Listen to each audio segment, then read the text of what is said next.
in motion, Sunday poetry in motion.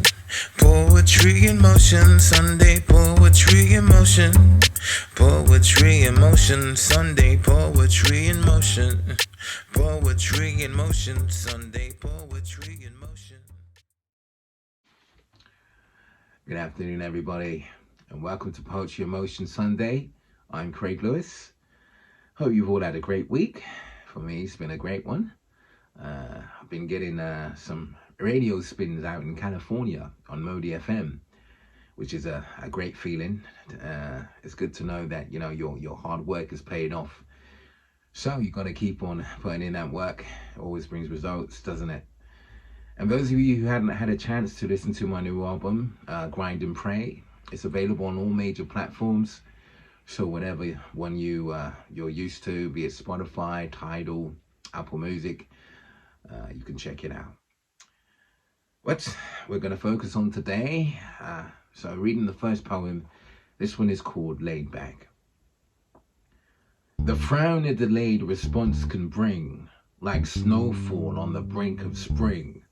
Hence time may not mean such a thing to the one who made the earth, but much to the one who watches time, and this has been from birth. It's programmed deep within the mind that lateness is a curse.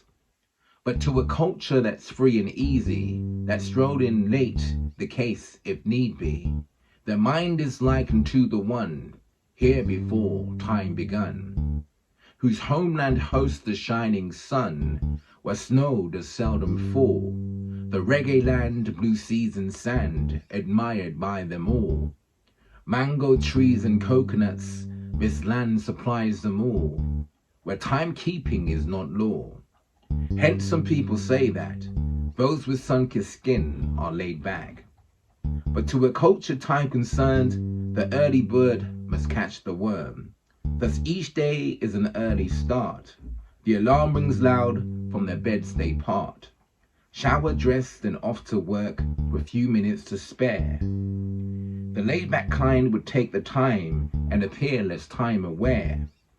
Hence they often say that those with sun-kissed skin are laid back. So taking that idea from the common saying that they say that if you're late, you're on black man's timing. So yes, there you have it, laid back. Time is not that important. According to the scriptures, if you want, the Bible, it says a day is 1,000 years for the Creator, God. So work it out. Time is not important. And moving on to poem number 2. This one is called Topped Up. They say it's second nature to hate those who do you wrong. With despise embedded in the eyes, thoughts of slander rise like tides, but the peaceful sing a different song. As if harmony was a genre, where artists did go platinum, is known as well as Tracy Chapman, and hence decreased the wrong way. To see this life through such a lens, teaching one to be forbearing, and for others be as caring, just like trusted friends, with whom they used to walk to school and spend time with when it was over, grew more fond as they got older, for them they place a pedestal. If love was spelt for every kind, in none we'd find much fault, but by the system we've been spoilt, and thus left very blind. Hence harmony is the missing link, buried as if its case was treasure, an emblem of each fight we enter. To rid sorrows we sit and drink, like a prescription from a doctor. But the pain it does not heal, for a while it keeps it sealed, and then comes back like it's topped up. So yes, that poem there is emphasizing the comparisons of having love and compassion for those that do you wrong to not having it, and seeing everything like slander, the thoughts we keep and harbor towards people that do you wrong. We tend to feel those emotions come back at us when we take solutions like drinking away the sorrows. So yeah, a poem that's just exploring the comparisons of being compassionate for other people. And moving on to poem number 3, this one is called Fear Illusion.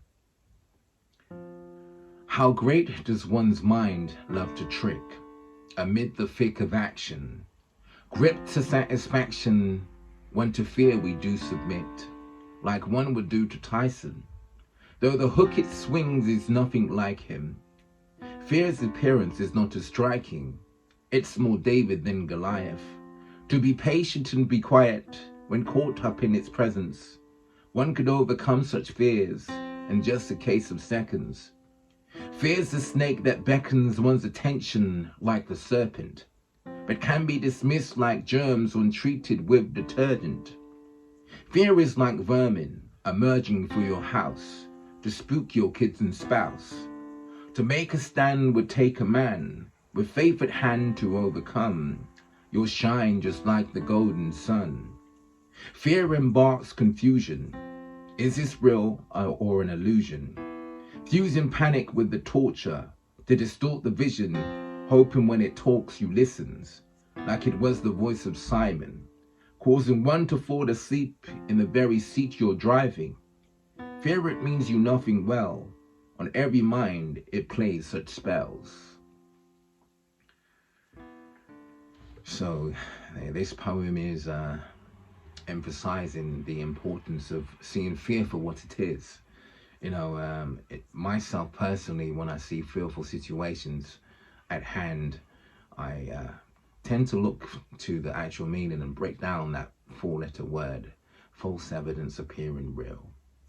And that enables me to see the light at the end of the tunnel, if you like. So I hope you get something from that poem. And I hope you've enjoyed all the poems today, and that you enjoy the rest of your day and rest of the week. And until next week, short and sweet. Take care.